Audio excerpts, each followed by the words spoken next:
Hello बच्चों, welcome to the channel professor Genzy. बच्चों आज हम करेंगे चैप्टर फर्स्ट क्लास 10th का मेरे बच्चों बहुत मजा आने वाला है। बस एक ही रिक्वेस्ट है, लास्ट तक देखना। तो चलते हैं अपना चैप्टर शुरू करते हैं, केमिकल रिएक्शन एंड इक्वेशन। तो भैया आप देख लो, आप भी ऐसे बन के दिखाओगे। तो पहला आता है व्हाट इज केमिकल रिएक्शन। देखो चैप्टर का नाम है chemical reaction and it's equation. तो ये केमिकल रिएक्शन होती क्या है मेरे बच्चे, तो इसको पढ़ते हैं पहले। A chemical reaction is a process in which one or more substance react and transformed into a different substances products. भैया होता क्या है, हमारे पास रिएक्टेंट रिएक्ट करके क्या बनाते हैं, प्रोडक्ट्स बनाते हैं। बेसिकली क्या होता है, केमिकल रिएक्शन के अंदर केमिकल चेंज होता है। और केमिकल चेंज ना मेरे बच्चे हर बार रिवर्सिबल नहीं होता और एक नया सब्सटेंस का बनना तय होता है। जैसे बच्चे मैं आपको बताता हूं, ये हाइड्रोजन है, ये क्या है मेरे बच्चे, हाइड्रोजन है। और ये कैसा है हमारे पास, ये कैसा है बच्चे मेरे पास, फ्लेमेबल होता है। ये बहुत फ्लेमेबल गैस होती है हमारे पास कि भैया इसको अगर माचिस की तिल्ली दिखा भी दी, इग्नाइट कर भी दिया हल्का सा भी, तो ये आग पकड़ लेता है। तो ये इतना हमारे पास फ्लेमेबल होता है, हमारे पास गैस होती है। तो अगर हाइड्रोजन प्लस ऑक्सीजन, अब ऑक्सीजन के बिना कहीं पर भी आग लगाना इम्पॉसिबल होता है। लेकिन जब ये दोनों मिलते हैं तो क्या बनता है, H2O बनता है। इसको बोलते हैं हम केमिकल चेंज। केमिकल चेंज हुआ तो उसको, ये केमिकल चेंज कैसे हुआ उसको बेसिकली मेरे बच्चे केमिकल रिएक्शन बताती है कि भैया उसके अंदर कितने नए बॉन्ड बने और वो कैसे प्रोसीड हुआ। इसको डिटेल में करेंगे, सिर्फ आप अभी समझ लो व्हाट इज केमिकल रिएक्शन। आगे बात समझ में नहीं आई तो मेरे बच्चे कमेंट कर देना। जो भी कहीं पर भी प्रॉब्लम आती है टाइमिंग के साथ कमेंट कर देना, वो दोबारा करा देंगे हम कल पार्ट आके। डेली क्लास आनी है मेरे बच्चे। अब हाइड्रोजन जैसे फॉर एग्जांपल, अब ये क्या है, ये दोनों आग लगाने के काम आते हैं और ये क्या आता है, आग को बुझाने के काम आता है। देखो कितना फर्क पड़ गया, दो लगाने के काम आते हैं और ये क्या आता है, आग को बुझाने के काम आता है। तो इतना फर्क आता है हमारे पास किसके अंदर, केमिकल रिएक्शन के अंदर। अच्छा, this occur the chemical bond between the atoms. अब दिखाता हूं, देखो और डिटेल में पढ़ते हैं मेरे बच्चे हम। सेकंड पॉइंट क्या लिखा हुआ है, दिस अकर, ये तब होगा जब हमारे पास chemical bond between the atom and broken and new bonds are form. तो जब ये तब होगा मेरे बच्चे जब हमारे पास नए पुराने बॉन्ड टूटेंगे और नया बॉन्ड क्या बनेगा, हमारे पास नया बॉन्ड का फॉर्मेशन होगा। जैसे फॉर एग्जांपल देखो, ये था मेरे पास H2, इनके बीच में एक बॉन्ड बना हुआ था, प्लस O2, इसके बीच में दो बॉन्ड बने हुए थे ऐसे, क्योंकि ऑक्सीजन डबल बॉन्ड बनाता है, ठीक है। और अब होगा क्या, H2। आई बात समझ में, नया बॉन्ड बनेगा तो नई कैरेक्टरिस्टिक्स भी मेरे बच्चे आएंगी, ये बात है। तो ये थी हमारे पास सिंपल सी केमिकल रिएक्शन। आ गया समझ में, चलें आगे इसके बारे में। मेरे भैया हर किसी का मैंने बच्चा आपको डायग्राम कैसे समझाया हुआ है। अब देखो example of an chemical reaction is rusting. अब ये आयरन है, आयरन ऑक्सीजन के साथ मिलके क्या बनाता है, रस्ट बना देता है मेरे बच्चे हमारे पास। तो अब मैग्नीशियम जब ऑक्सीजन के साथ रिएक्ट करेगा तो क्या बनाएगा मेरे बच्चे, मैग्नीशियम ऑक्साइड बनाएगा। अब बताता हूं, मैग्नीशियम फिर भी थोड़ा हार्ड होता है, लेकिन जो मैग्नीशियम ऑक्साइड होता है मेरे बच्चे पाउडर फॉर्म में होता है। तो ये सब चीजें हमें देखने को मिलेंगे। अब मैग्नीशियम ऑक्सीजन के साथ रिएक्ट करता है, लेकिन मैग्नीशियम कहेगा भैया मैं रिएक्ट नहीं करूंगा, एक नया सब्सटेंस बना मेरे बच्चे। अच्छा एक बात बताओ, ये पुल बना हुआ है, ये किसका बना हुआ है, आयरन का बना हुआ है, Fe का बना हुआ है, ठीक है ना। आप Fe का पुल बना सकते हो और Fe2O3 का पुल नहीं बना सकते, क्योंकि ये एक बहुत वीक सब्सटेंस हो जाता है ऑक्सीजन के साथ रिएक्ट करने पर।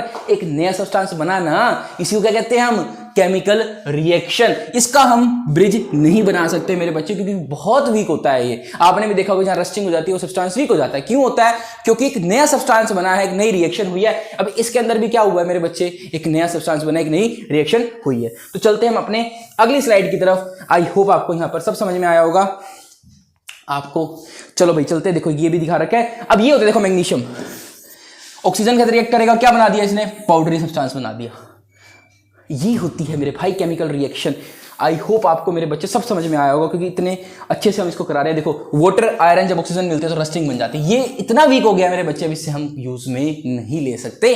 तो बस यही मैंने आपको बताना था, केमिकल रिएक्शन में एक नया सब्सटेंस बनेगा। इसको हम डिटेल में भी पढ़ते हैं अभी।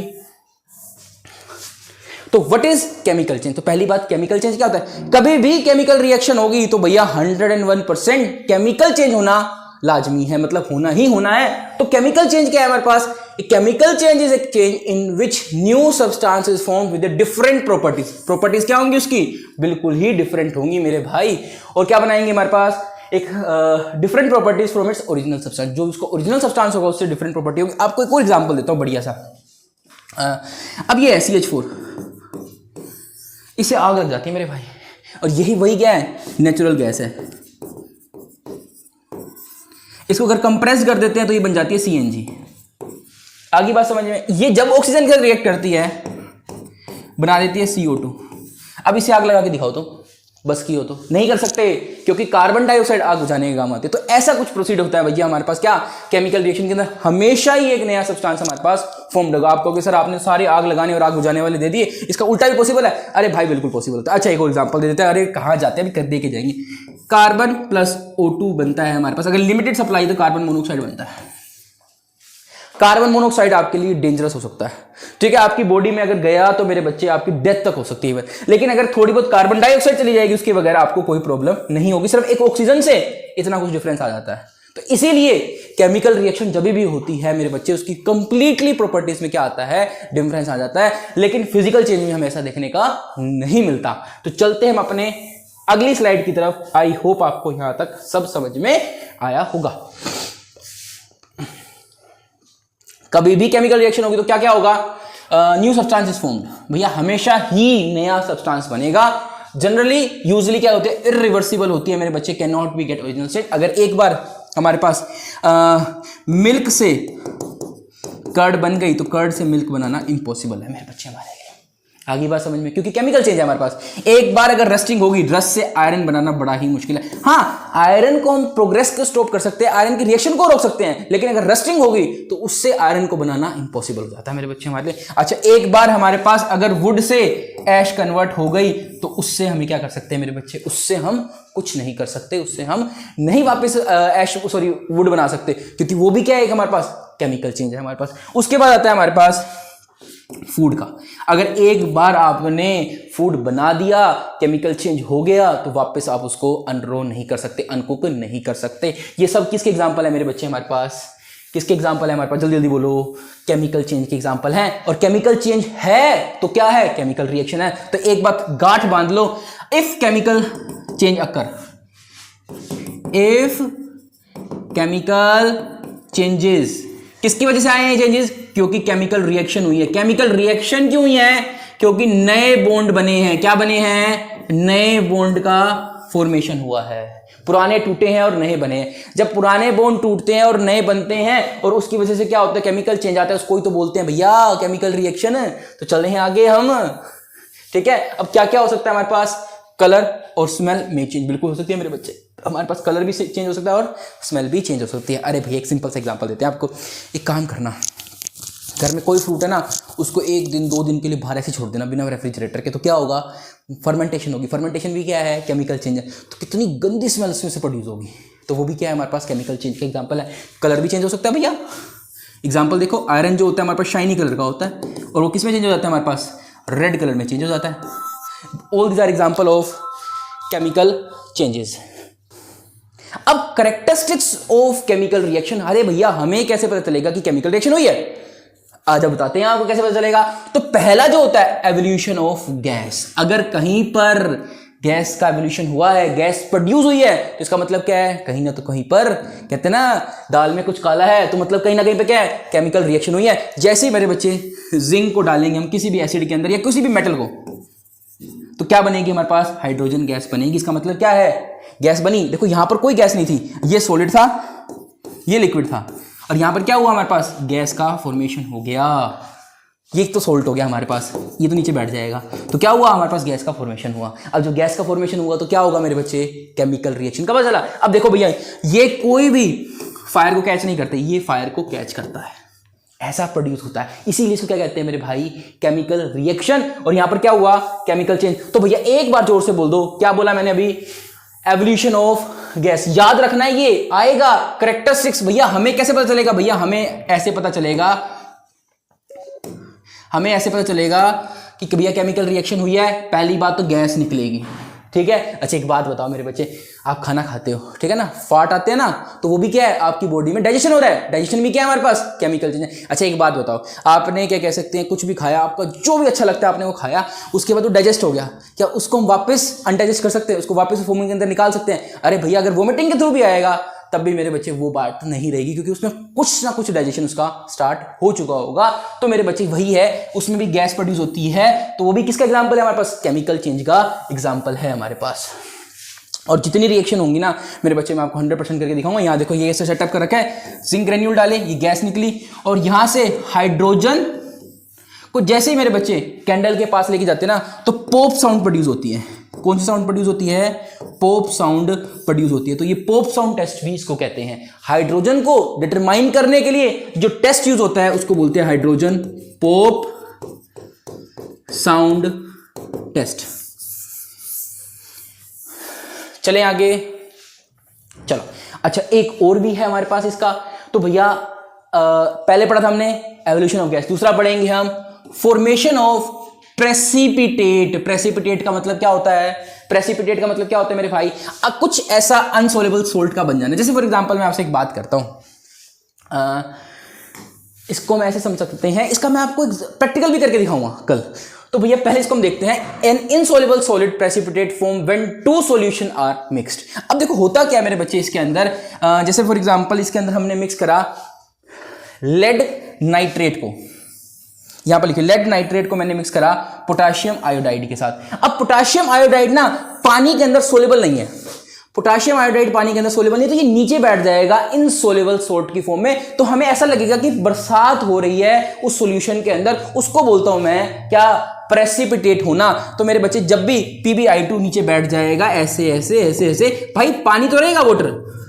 अब यहां दोनों सॉल्यूशन थे, ये दोनों लिक्विड मिक्स हुए हुए थे, लेकिन ये दोनों लिक्विड फॉर्म में थे, लेकिन जैसे ही इसके साथ मिक्स करेंगे तो एक बरसात होगी किसकी, जैसे नमक की बरसात हो रही है ऐसा लगेगा हमें, उसको बोलते हैं हम प्रेसिपिटेट होना। प्रेसिपिटेट बैठ जाएंगे क्योंकि ये इनसोल्युबल है, ये घुल नहीं सकता। अगर घुल सकता होता तो बैठता ही ना, वो बैठ इसीलिए रहा है क्योंकि वो उन दोनों से प्यार नहीं करता। तो भैया यहां पे क्या बता है कि अगर प्रेसिपिटेट भी फॉर्म हो रहे हैं, उसका मतलब भी क्या है, कोई ना कोई केमिकल रिएक्शन हो रही है। इसका कल बेटा हम कल प्रैक्टिकल करेंगे, फिर चलेंगे हम आगे।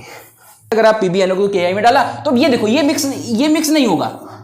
क्यों नहीं हुआ, क्योंकि मेरे बच्चे इनसोल्युबल है। अब इनसोल्युबल है तो हमें अलग से दिख रहा है, और इसको क्या बोलूंगा मैं, प्रेसिपिटेट बोलूंगा मेरे भाई। यहां पर देखो कुछ भी ऐसा नहीं है, लेकिन यहां पर हमें एक अलग सा मास देखने को मिला, इसको क्या बोलेंगे मेरे बच्चे, हम प्रेसिपिटेट बोलेंगे।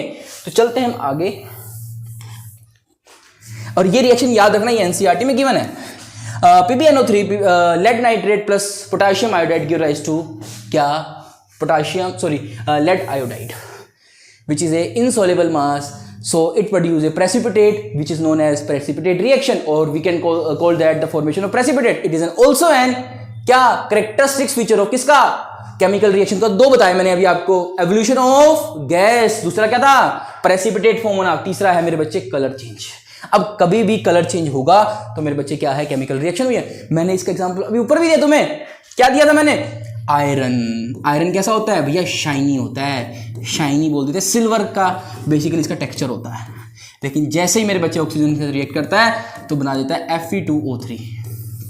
ये भी किसका एग्जांपल है हमारे पास, क्या कलर चेंज है। तो कलर चेंज हुआ तो मतलब क्या हुआ, केमिकल रिएक्शन हुई है हमारे पास। और एग्जांपल दे सकते हैं हमारे पास, इसमें क्या दे रखा है, purple potassium permanganate solution is decoloured turns colourless when reacting with an unsaturated compound like in test formula. ठीक है, तो मेरे बच्चे ये थोड़ी सी कॉम्प्लिकेटेड रिएक्शन है, इसको हम नहीं पढ़ते, तो आपको ऐसे कह सकते हैं, जो भी आप एक घर पे एक्सपेरिमेंट ये भी करके देख सकते हैं। हम घर पे ना वो जो आता है ना पोटेशियम, जिसको हम क्लीनिंग वगैरह के लिए यूज़ करते हैं, कई बार वुंड्स की ड्रेसिंग वगैरह के लिए यूज़ करते हैं, या उसको नीली दवाई भी बोल देते हैं, लाल दवाई भी बोल देते हैं। तो अगर उसके अंदर हम कोई भी एसिड डालेंगे ना, या फिर विटामिन C की टैबलेट डालें ना, तो उसका कलर गायब हो जाएगा। तो वो भी क्या है, केमिकल रिएक्शन है मेरे बच्चे हमारे पास। और भी बहुत सारे हमारे आसपास हो सकती है केमिकल रिएक्शन।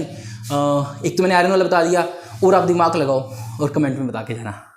चलें आगे, चलो भाई साहब, ये देखो इन्होंने भी करा, देखो आयरन सल्फेट को डाला NaOH के अंदर, और यहाँ पर मेरे बच्चे कलरलेस रेडिश ब्राउन कलर जो है हमारे पास प्रोड्यूस हो जाएगा, क्योंकि इसका क्या होता है, ये कलरलेस होता है हमारे पास। ठीक है, अब पेल ग्रीन से क्या हो गया, रेडिश ब्राउन प्रोड्यूस हो जाएगा बच्चे हमारे पास। तो ये भी किसका एग्जांपल है हमारे पास, केमिकल रिएक्शन का एग्जांपल है हमारे पास। ये भी आपके बच्चे एनसीईआरटी में रिएक्शन गिवन है। तो हम चलते हैं last but not least, change in temperature. जब भी टेम्परेचर का चेंज होगा उसमें भी क्या है बच्चे हमारे पास, केमिकल रिएक्शन प्रोड्यूस हुई है। जैसे फॉर एग्जांपल मेरे बच्चे हमारे पास एक चीज होती है जिसको बोलते हैं CaCO3, इसको बोलते हैं कैल्शियम कार्बोनेट। अगर मुझे इसको ब्रेक डाउन करना है तो मुझे क्या देनी पड़ेगी, हीट देनी पड़ेगी। तो ये किस में ब्रेक डाउन हो जाएगा, CaO + CO2। अब इसमें क्या होगा, अब यहां से गैस भी निकली है, टेम्परेचर भी गया, नया सब्सटेंस भी बना है। नया सब्सटेंस बना है हीट देने के बाद, मतलब इसने हीट को एब्जॉर्ब करा है, तो मतलब हीट अंदर गई है। मतलब कौन सी रिएक्शन है ये, एंडोथर्मिक। मतलब मेरे बच्चे टेम्परेचर इसने एब्जॉर्ब करा है। आई ना बात समझ में, हमने हीट दी और इसका क्या हुआ, हीट तो दे रहे हैं लेकिन क्या कर रहा है, हीट को एब्जॉर्ब कर रहा है। मतलब टेम्परेचर इसका कम हो रहा है, मतलब टेम्परेचर जो है, टेम्परेचर का चेंज आ रहा है क्योंकि ये हीट को एब्जॉर्ब करेगा जब। समझ रहे हो मेरी बात। तो क्या होगा हमारे पास, इसको बोलेंगे एंडोथर्मिक रिएक्शन। क्या बोलेंगे इसको हम, एंडोथर्मिक रिएक्शन। अच्छा, एक और रिएक्शन भी होती है जब हमारे पास CH4, इसको ऑक्सीजन देते हैं CO2, और यहां पर लार्ज अमाउंट में हमारे पास हीट प्रोड्यूस होती है। क्या होता है, लार्ज अमाउंट में हीट प्रोड्यूस होती है। तो इसको बोलेंगे हम क्या, एक्सोथर्मिक रिएक्शन। क्या बोलेंगे इसको, एक्सोथर्मिक रिएक्शन। यहां पर भी मेरे बच्चे एक एक्सोथर्मिक रिएक्शन का एग्जांपल दे रखा है हमारे पास। ठीक है, इसमें भी क्या होगा हमारे पास, हाईली एक्सोथर्मिक, लार्ज अमाउंट में हीट प्रोड्यूस होगी हमारे पास। तो चलो अब हम चलते हैं अपनी नेक्स्ट स्लाइड की तरफ। देख लीजिए हमारे पास यहाँ पर क्या है, फ्यूल जब ऑक्सीजन रिएक्ट करेगा तो एक्सोथर्मिक रिएक्शन होती है, और जब भी हम हाइड्रोजन और इसको मिलाएंगे तो हमें हीट को देना पड़ेगा, तब जाके मेरे बच्चे रिएक्शन प्रोड्यूस होगी। अगर हीट देनी पड़ रही है एंडोथर्मिक है, लेकिन टेम्परेचर चेंज हो रहा है मेरे बच्चे, मतलब हम जितना टेम्परेचर दे रहे हैं वो एब्जॉर्ब कर रहा है, वो टेम्परेचर को कम कर रहा है, यहाँ पर वो टेम्परेचर को बढ़ा रहा है। बस ये फर्क होता है। तो चलते हम अपने, तो इसको करेंगे हम चेंज इन स्टेट को कल। तो आज के लिए बस इतना ही। थैंक यू मेरे बच्चों।